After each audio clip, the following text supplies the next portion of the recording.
Last lecture में हमने covalency पढ़ा था, कोवेलेंसी के बारे में पूरी जानकारी ले ली थी। आज हम पढ़ने जा रहे हैं इसकी एप्लीकेशन ऑफ कोवेलेंसी।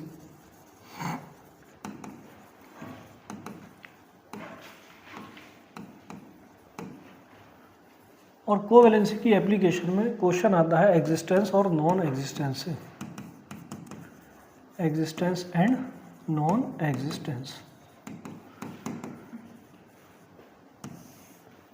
कोवेलेंसी की हेल्प से हम ये पता करेंगे कि कौन से मॉलिक्यूल एग्जिस्ट करेंगे और कौन से मॉलिक्यूल एग्जिस्ट नहीं करेंगे। कल हमने पढ़ा था कि कार्बन की मैक्सिमम कोवेलेंसी कितनी होगी 4, ऑक्सीजन की मैक्सिमम कोवेलेंसी 2, नाइट्रोजन की मैक्सिमम कोवेलेंसी 4, जिसमें 3 तो कोवेलेंट थे और एक कोऑर्डिनेट बॉन्ड था। तो अगर नाइट्रोजन की कोवेलेंसी 4 है तो वो 4 से ज़्यादा कोवेलेंट बॉन्ड नहीं बना सकता। अगर ऑक्सीजन की कोवेलेंसी 2 है तो वो 2 से ज़्यादा कोवेलेंट बॉन्ड नहीं बना सकता। और अगर कार्बन की कोवेलेंसी 4 है तो वो 4 से ज़्यादा कोवेलेंट बॉन्ड नहीं बना सकता। तो अगर किसी मॉलिक्यूल में कार्बन 4 से ज़्यादा कोवेलेंट बॉन्ड बना ले, इसका मतलब वो मॉलिक्यूल एग्जिस्ट नहीं करेगा। या किसी भी मॉलिक्यूल में या किसी भी कंपाउंड में नाइट्रोजन 4 से ज़्यादा कोवेलेंट बॉन्ड बना ले तो वो मॉलिक्यूल भी एग्जिस्ट नहीं करेगा। तो अभी हमें यही पढ़ना है कि कौन सा मॉलिक्यूल एग्जिस्ट करेगा, कौन सा मॉलिक्यूल एग्जिस्ट नहीं करेगा। अब इसमें 2 फैक्टर आएंगे, एग्जिस्टेंस और नॉन एग्जिस्टेंस में 2 फैक्टर आएंगे। एक तो कोवेलेंसी फैक्टर आएगा, भाई कोई भी एटम है वो अपनी कोवेलेंसी को एक्सीड नहीं कर सकता, यानी जितनी उसकी कोवेलेंसी है उससे ज़्यादा बॉन्ड नहीं बना सकता, पहली बात। दूसरी बात, उसके सराउंडिंग में जो एटम आएंगे, उसके सराउंडिंग में जो भी एटम या स्पीशीज आ रही हैं, अगर उनका साइज उस सेंट्रल एटम से ज़्यादा हो गया तो बताओ उनके बीच में स्टेरिक रिपल्शन लगेगा, और अगर स्टेरिक रिपल्शन लगेगा तो वो भी एग्जिस्ट नहीं करेगा। तो एग्जिस्टेंस मॉलिक्यूल का या नॉन एग्जिस्टेंस वो 2 बातों पर डिपेंड करेगा। एक तो ये कि जो मॉलिक्यूल हम लिखने जा रहे हैं वो उस मॉलिक्यूल में जो सेंट्रल मेटल है उसकी कोवेलेंसी एक्सीड ना करे, और दूसरा जो सराउंडिंग एटम है उनका साइज उस सेंट्रल एलिमेंट से ज़्यादा ना हो। अगर ज़्यादा होगा उनका साइज तो उनके बीच में आपस में स्टेरिक रिपल्शन लगेगा, और स्टेरिक रिपल्शन लगने की वजह से अनस्टेबिलिटी आ जाएगी, मॉलिक्यूल एग्जिस्ट नहीं करेगा। अब इसमें सबसे पहला एग्जांपल मैं लेने जा रहा हूँ BeF4 2- का, और हमें बताना है कि ये एग्जिस्ट करेगा या नहीं करेगा। देखो BeF4 2- कैसे बनेगा, ये बनेगा BeF2 + 2F-। देखो BeF2 2F-, इनको जब तुम रिएक्ट कराओगे तो यही बन जाएगा BeF4, और ये 2- चार्ज कहाँ से आया, इस पे 2- का चार्ज है, तो ये 2- चार्ज यहीं से आ गया। अब तुम देखो जरा बेरिलियम को, बेरिलियम का एटॉमिक नंबर होता है 4, और इसकी जो इलेक्ट्रॉनिक कॉन्फ़िगरेशन होगी वो होगी 1s2 2s2। तो अगर हम इसके ऑर्बिटल बना लें, ये 1s ऑर्बिटल है, ये 2s ऑर्बिटल है, मुझे बताओ क्या यहाँ 2p ऑर्बिटल भी होगा? बिल्कुल होगा, लेकिन वो वैकेंट होगा, उसमें कोई इलेक्ट्रॉन नहीं है। अब यहाँ ज़रूरत है 2 फ्लोरीन आएंगे, 2 क्या आएंगे? फ्लोरीन, 2 फ्लोरीन आएंगे, बॉन्डिंग होगी। तो देखो अगर ये एक्साइट कर जाए, यानी ये इलेक्ट्रॉन इसके ऑर्बिटल में चला जाए, तो मुझे बताओ कोवेलेंसी कितनी हो जाएगी इसकी कोवेलेंसी हो जाएगी 2। अनपेयर्ड इलेक्ट्रॉन कितने हैं? 2। अब ये 2 कोवेलेंट बॉन्ड बना सकता है तो कोवेलेंसी भी कितनी हो जाएगी? 2। तो यहाँ से एक फ्लोरीन का इलेक्ट्रॉन आएगा और एक यहाँ आएगा, तो बताओ यहाँ क्या बन जाएगा? BeF2। क्या बन जाएगा? BeF2 बन जाएगा। लेकिन देखो क्या ये दोनों ऑर्बिटल पूरे खाली हैं? तो अगर यहाँ पर इलेक्ट्रॉन पेयर भेजा जाए तो एक बॉन्ड बन जाएगा। बोलो, ये ऑर्बिटल पूरा खाली है, यहाँ पर अनपेयर्ड इलेक्ट्रॉन 2 थे, तो अनपेयर की पेयरिंग के लिए तो एक इलेक्ट्रॉन आया, और एक इलेक्ट्रॉन आया और उसने क्या बना लिया? Covalent bond. तो देखो बेरिलियम ने फ्लोरीन के साथ कितने कोवेलेंट बॉन्ड बना लिए? 2। अब यहाँ पूरा F- आएगा, और यहाँ भी क्या आ जाएगा? F- आएगा, और F- आया अगर, तो बताओ यही क्या बन जाएगा? BeF4 2-। ठीक है ना? तो बताओ ये एग्जिस्ट करेगा? करेगा, बिल्कुल करेगा, क्योंकि इसकी कोवेलेंसी होगी 2, और 2 तो पूरे देखो वैकेंट ऑर्बिटल में ही F- आ रहे हैं, 2 F- पूरे वैकेंट ऑर्बिटल में आ रहे हैं। तो बताओ ये स्ट्रक्चर किसका बन गया? BeF4 2- का, और ये एग्जिस्ट करेगा। तो पहला फैक्टर तो कोवेलेंसी से देखा। दूसरा अगर तुम यहाँ देखना चाहो तो दूसरा साइज की बात है। बताओ बेरिलियम कौन से पीरियड का है? 2nd पीरियड का, और फ्लोरीन भी कौन से पीरियड का है? 2nd पीरियड का। बेरिलियम भी 2nd पीरियड का है, फ्लोरीन भी 2nd पीरियड का है। मुझे बताओ जब अलोंग द पीरियड जाते हैं तो साइज डिक्रीज करेगा? साइज डिक्रीज करेगा, यानी बेरिलियम का साइज फ्लोरीन से ज़्यादा होगा। तो बेरिलियम तो सेंट्रल मेटल हो गया और ये फ्लोरीन जो है वो सराउंडिंग एटम में है। तो अगर सेंट्रल एटम का साइज सराउंडिंग से ज़्यादा होगा तो बताओ स्टेरिक रिपल्शन कम लगेगा, और अगर स्टेरिक रिपल्शन कम लगेगा तो वो मॉलिक्यूल एग्जिस्ट कर जाएगा। इसीलिए यहाँ पर BF42- एग्जिस्ट करेगा। अब इसके बाद अगला क्वेश्चन देखो, अगला समझना, अगला एग्जाम्पल है BF3 प्लस F- यानी BF4-। अब हमें देखना है कि ये BF4- एग्जिस्ट करेगा या नहीं करेगा।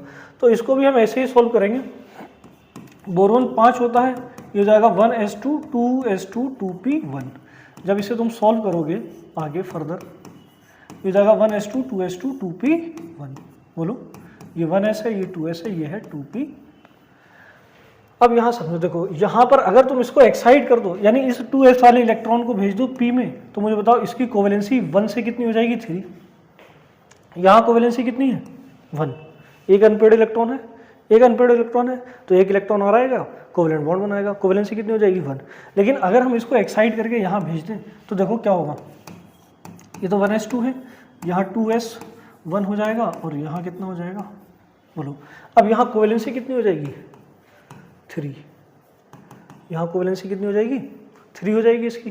देखो अब 3 अनपेड इलेक्ट्रॉन है, तो 3 इलेक्ट्रॉन यहाँ आ सकते हैं पेयरिंग के लिए, तो फ्लोरीन से 3 इलेक्ट्रॉन आएंगे, शेयरिंग होगी यहाँ पर। अरे कोवेलेंट बॉन्ड ही तो बन रहा है यहाँ, तो यहाँ शेयरिंग होगी, 3 इलेक्ट्रॉन कहाँ से आएंगे, फ्लोरीन से, और ये तीनों अनपेयर्ड ऑर्बिटल पेयर्ड हो जाएंगे। बोलो, अब इसके पास पूरा एक वैकेंट ऑर्बिटल खाली है, और वैकेंट ऑर्बिटल पूरा है यहाँ पर, तो यहाँ पर F- आ जाएगा। यहाँ क्या आ जाएगा, F-, यानी बहुत आसानी से BF4- बन जाएगा। और अगर BF4- बन रहा है तो देखो ये एग्जिस्ट करेगा। उसके बाद अगर तुम स्टेरिक रिपल्शन वाला फैक्टर चेक करोगे तो फ्लोरीन छोटा होगा बोरोन से, सेंट्रल एटम जो है वो बोरोन है, और सराउंडिंग में कौन है, फ्लोरीन। फ्लोरीन छोटा है किससे, बोरोन से, तो स्टेरिक रिपल्शन कम लगेगा, इसका मतलब ये भी एग्जिस्ट करेगा। बोलो, BF4- भी एग्जिस्ट करेगा और BF3 प्लस F- BF4- भी एग्जिस्ट करेगा। अब इसके बाद अगर हम बात करें BCl3 प्लस Cl- की, तो बताओ ये क्या बनाएगा, BCl4-। क्या बना लेगा, BCl4-। तो इसकी इलेक्ट्रॉनिक कॉन्फ़िगरेशन तो सेम होगी। अगर मैं सिर्फ वैलेंस शेल की कॉन्फ़िगरेशन बनाऊं तो ये सिर्फ क्या होगा, 2s और 2p। ये 2s है, ये 2p। अब हमने क्या किया, इलेक्ट्रॉन को एक्साइट किया, एक्साइट करने के बाद एक इलेक्ट्रॉन भेज दिया हमने 2p में।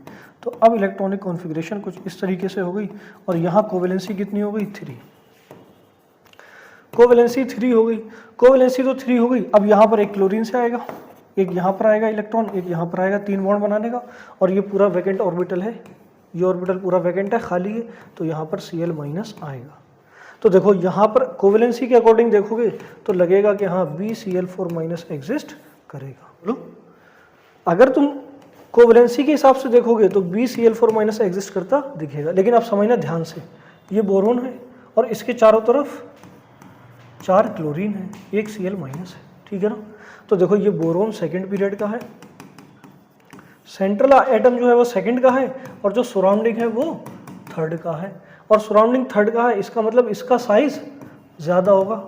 सराउंडिंग का साइज ज़्यादा होगा सेंट्रल से, तो स्टेरिक रिपल्शन होगा, और अगर स्टेरिक रिपल्शन होगा तो मुझे बताओ क्या ये एग्जिस्ट करेगा, तो BCl4 एग्जिस्ट, BCl4- एग्जिस्ट नहीं करेगा, लेकिन BF4- एग्जिस्ट करेगा। देखो केमिकल बॉन्डिंग में यहाँ से क्वेश्चन आता है, एग्जिस्टेंस और नॉन एग्जिस्टेंस से कई बार क्वेश्चन आया है, और बहुत अच्छा क्वेश्चन आता है। इसे अच्छे से समझोगे तभी सॉल्व होगा, अदरवाइज नहीं हो पाएगा।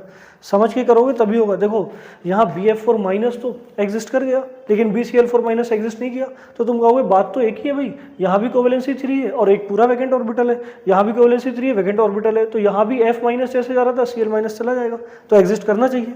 अगर BF4- एग्जिस्ट कर रहा है तो BCl4- भी एग्जिस्ट करना चाहिए, लेकिन Cl का साइज बोरोन से ज़्यादा, थर्ड पीरियड का है, सराउंडिंग किसका है, थर्ड पीरियड का, और जो सेंट्रल है वो कौन से पीरियड का है, जो सेंट्रल है वो कौन से पीरियड का है, वो सेकंड पीरियड का है। तो साइज ज़्यादा हो गया, साइज जब ज़्यादा होगा तो स्टेरिक रिपल्शन लगेगा।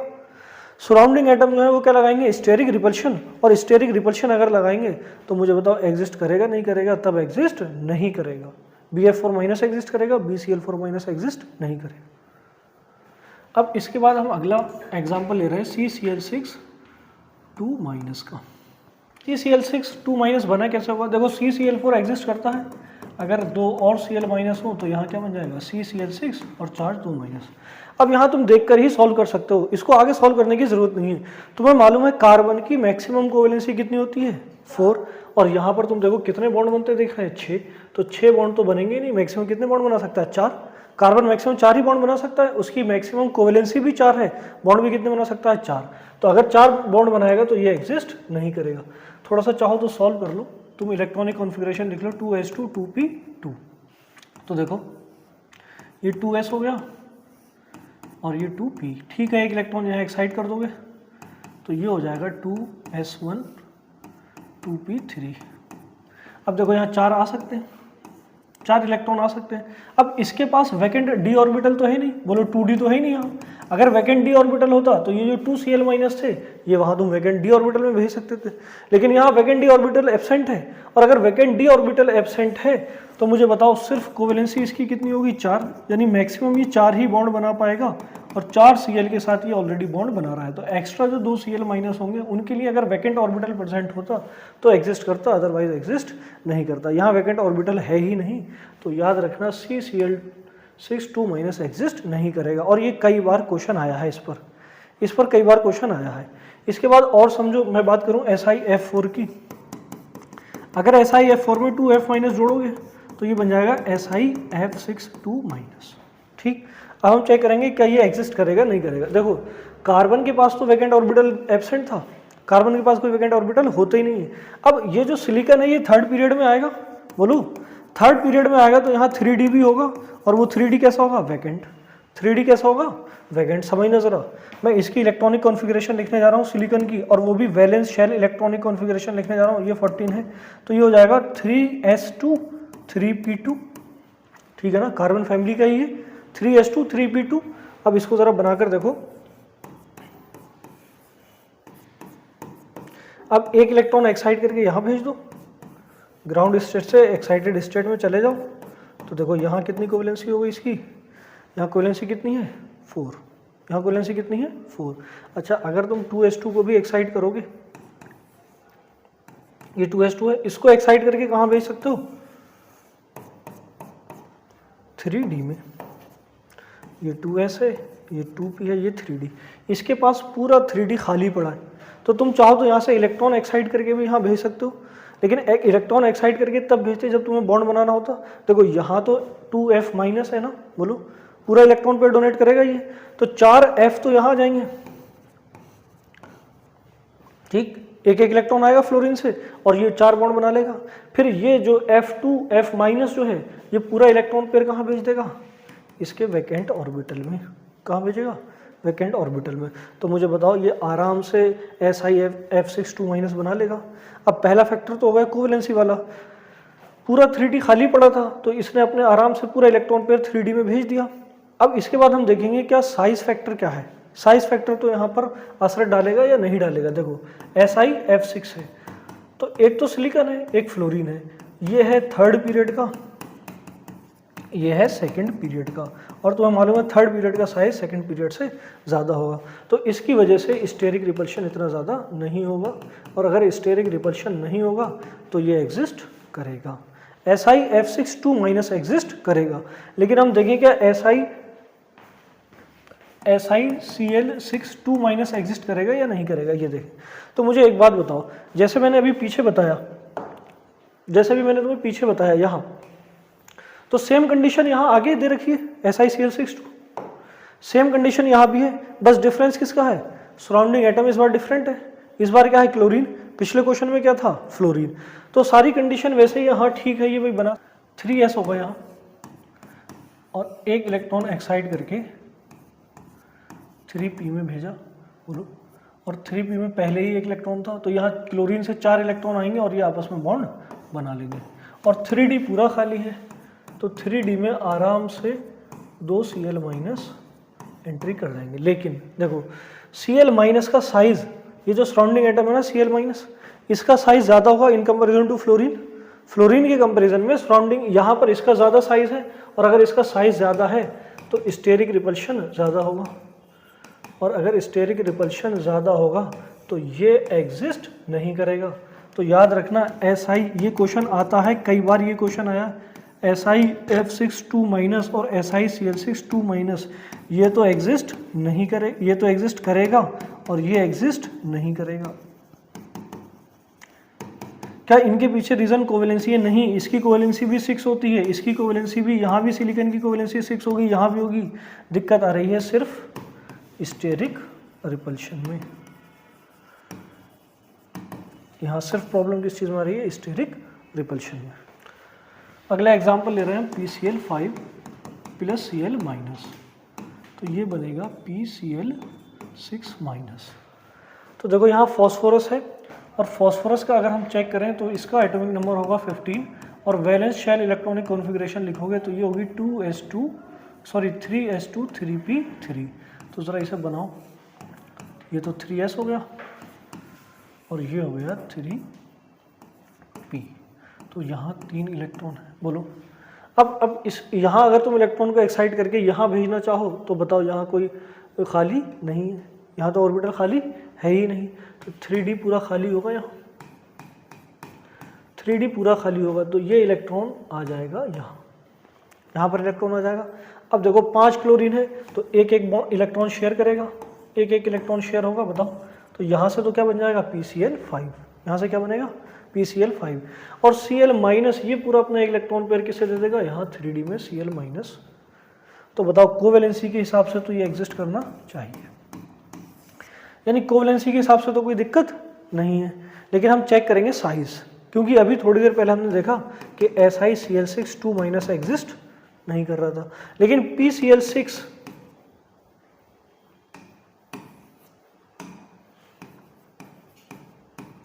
PCl6 एग्जिस्ट करेगा। अब दिक्कत क्या है? देखो यहाँ भी क्लोरीन है, यहाँ भी क्लोरीन है, दोनों जगह क्लोरीन है ना, दोनों जगह। तो अगर ये एग्जिस्ट नहीं कर रहा है तो ये एग्जिस्ट क्यों करेगा? तो समझना, इस SI के चारों तरफ 6 क्लोरीन है, जिसमें से 2 क्लोरीन कैसे थे? एनाइन की फॉर्म में, Cl-, और यहां पर भी देखो 6 क्लोरीन है इसके चारों तरफ,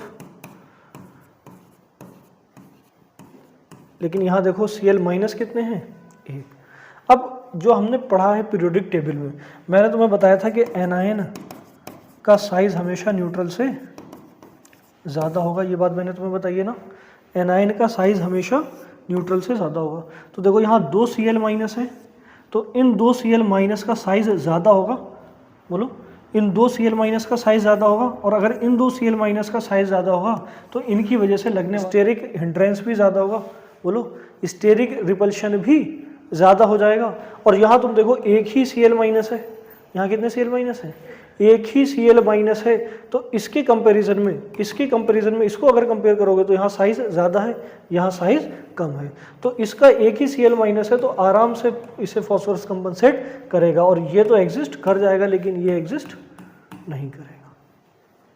अगर सेंट्रल एटम 3rd पीरियड का है, सेंट्रल एटम कौन से पीरियड का है? 3rd पीरियड का, और जो सराउंडिंग एटम है, उससे लगा हुआ जो सराउंडिंग एटम है वो 2nd पीरियड का हो या 3rd पीरियड का हो, तब एग्जिस्ट कर जाएगा, तब मॉलिक्यूल एग्जिस्ट करेगा।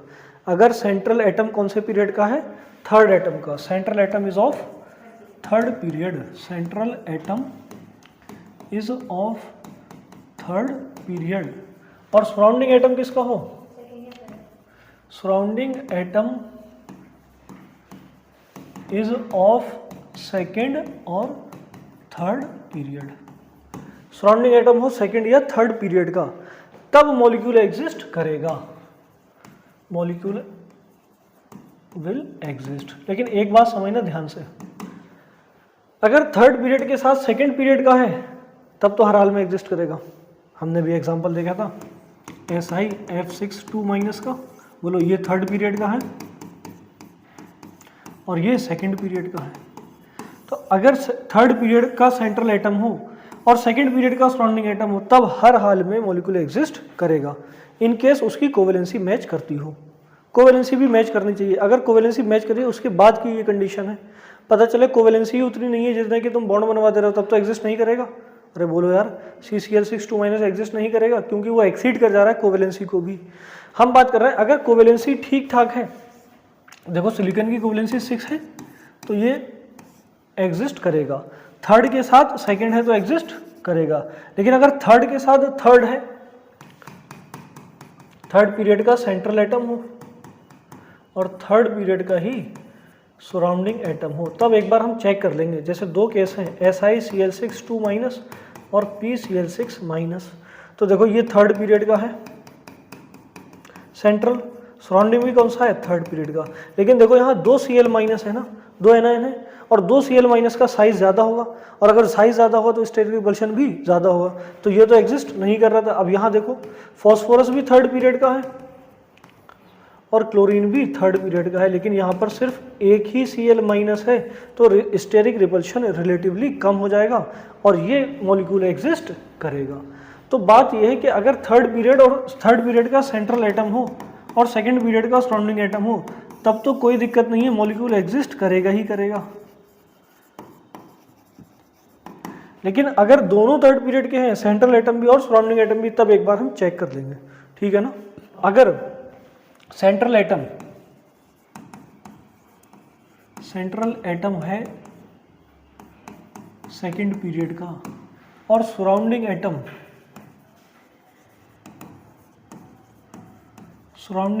हो थर्ड पीरियड का, तब बताओ स्टेरिक रिपल्शन ज़्यादा होगा, स्टेरिक रिपल्शन ज़्यादा होगा। और अगर स्टेरिक रिपल्शन ज़्यादा हो गया तो मॉलिक्यूल एग्जिस्ट, तब मॉलिक्यूल एग्जिस्ट नहीं करेगा।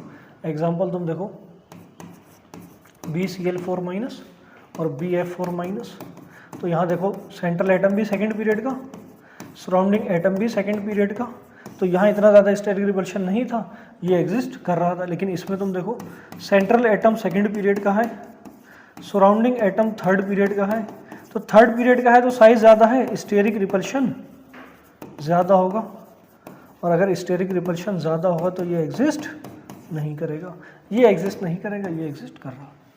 तो अगर सेंट्रल एटम सेकंड पीरियड है और सराउंडिंग एटम थर्ड पीरियड है तो किसी हाल में भी मॉलिक्यूल एग्जिस्ट नहीं करेगा। अब इसके बाद बात हम करेंगे पॉलीवेलेंट आयन की। जैसे फ्लोरीन है F2 और इसमें हम एक और F माइनस जोड़ दें तो ये हो जाएगा F3 माइनस, और इसमें जो माइनस चार्ज आया है वो कहाँ से आया है, F माइनस से। तो अब हम चेक करेंगे क्या F3 माइनस एग्जिस्ट करेगा या नहीं करेगा। तो देखो अगर फ्लोरीन की बात करूँ मैं तो फ्लोरीन का एटॉमिक नंबर 9, और अगर इसकी वैलेंस शेल कॉन्फ़िगरेशन लिखोगे तो ये होगी 2s2 2p5। अब मैं बनाऊँ 2s2 और ये है 2p5, ये हो गया 2s, ये 2p, 1 2 3 4 5। अब देखो इसके पास एक अनपेयर्ड इलेक्ट्रॉन है, तो दूसरे फ्लोरीन में भी एक अनपेयर्ड इलेक्ट्रॉन होगा। बोलो, ये जो F2 का मॉलिक्यूल है इसमें एक फ्लोरीन के पास एक अनपेयर्ड इलेक्ट्रॉन है, दूसरे फ्लोरीन के पास भी सेम एक अनपेयर्ड इलेक्ट्रॉन होगा, और वो दोनों अनपेयर्ड इलेक्ट्रॉन क्या करेंगे, पेयरिंग कर लेंगे। वो दोनों क्या करेंगे, एक और सेम ऐसे ही होगा ना। अगर मैं दूसरा एटम भी बनाऊं तो वो भी ऐसे ही होगा, तो ये दोनों आपस में क्या कर लेंगे, पेयरिंग, और पेयरिंग करके क्या बनाएंगे, कोवेलेंट बॉन्ड। अब इसके बाद एक और F माइनस है, ये अपना पूरा इलेक्ट्रॉन पेयर डोनेट करने को तैयार है, लेकिन इलेक्ट्रॉन पेयर डोनेट करने के लिए कम से कम रिसीव करने वाला भी तो कोई होना चाहिए। डोनर तो है लेकिन रिसीवर यहाँ कोई नहीं है। क्यों, यहाँ पर किसी तरीके का 3D ऑर्बिटल खाली नहीं है। बताओ, यहाँ सिर्फ सेकंड शेल की तो ही बात चल रही है, सेकंड पीरियड का ही तो है ना, और सेकंड पीरियड में 3D होता नहीं है, यानी यहाँ वैकेंट ऑर्बिटल प्रेजेंट नहीं है। और अगर वैकेंट ऑर्बिटल प्रेजेंट नहीं है तो मुझे बताओ कि F माइनस आके किसी को इलेक्ट्रॉन पर डोनेट करेगा, नहीं कर पाएगा। इसका मतलब ये एग्जिस्ट नहीं करेगा। तो F3 माइनस एग्जिस्ट नहीं करेगा, डू नॉट एग्जिस्ट। लेकिन उसके पीछे रीजन क्या है, due to absence of vacant orbital, due to absence of vacant orbital. लेकिन यही अगर मैं बात करूं क्लोरीन की Cl2 प्लस Cl माइनस, तो ये बना लेगा Cl3 माइनस। अब हम चेक करते हैं ये एग्जिस्ट करेगा या नहीं करेगा। क्लोरीन थर्ड पीरियड का है, तो बताओ इसकी इलेक्ट्रॉनिक कॉन्फ़िगरेशन, अगर वैलेंस शेल इलेक्ट्रॉनिक कॉन्फ़िगरेशन लिखेंगे हम इसकी, तो ये हो जाएगी 3s2 3p5। तो हम बना लें, ये है 3s2 और ये है 3p5। अब बताओ इसके पास एक अनपेयर्ड इलेक्ट्रॉन है, एक अनपेयर्ड इलेक्ट्रॉन है, और दूसरे क्लोरीन का एटम बनाओगे तो उसके पास भी एक अनपेड इलेक्ट्रॉन होगा, और वो दोनों अनपेड इलेक्ट्रॉन आपस में क्या करेंगे, पेयरिंग करके क्या बनाएंगे, कोवेलेंट बॉन्ड, और कोवेलेंट बॉन्ड बनाएंगे तो क्लोरीन का मॉलिक्यूल बन जाएगा Cl2। बोलो, अब इसके बाद एक और Cl- है, ये अपना पूरा इलेक्ट्रॉन पेयर डोनेट करने को तैयार है, तो इसको चाहिए एक वैकेंट ऑर्बिटल, तो यहाँ तो 3d खाली होगा, यहाँ तो 3d खाली होगा, तो Cl- यहाँ आ जाएगा, Cl- यहाँ आ जाएगा। लेकिन ये देखो ये Cl है और ये क्या है, Cl-। इस Cl- का साइज होगा ज़्यादा, क्योंकि ये एनायन है, साइज ज़्यादा होगा, साइज ज़्यादा होने की वजह से यहाँ होगा स्टेरिक रिपल्शन, साइज ज़्यादा होने की वजह से यहाँ क्या होगा, स्टेरिक रिपल्शन। तो Cl3- भी एग्जिस्ट नहीं करेगा, ये भी एग्जिस्ट नहीं करेगा, डू नॉट एग्जिस्ट। लेकिन इस बार रीजन क्या है, ड्यू टू स्टेरिक रिपल्शन।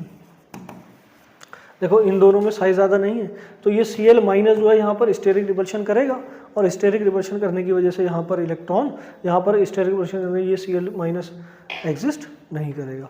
अब अगर इसी में तुम एक एग्जांपल देखो, Br2 प्लस Br-, तो ये बनाएगा Br3-। ब्रोमीन की अगर तुम वैलेंस शेल इलेक्ट्रॉनिक कॉन्फ़िगरेशन लिखोगे तो वो होगी 4s2 4p5। यहाँ पर भी बिल्कुल सेम कंडीशन है, ये है 4s, ये है 4p, यहाँ 3 इलेक्ट्रॉन, अब 5 इलेक्ट्रॉन रहेंगे यहाँ पे।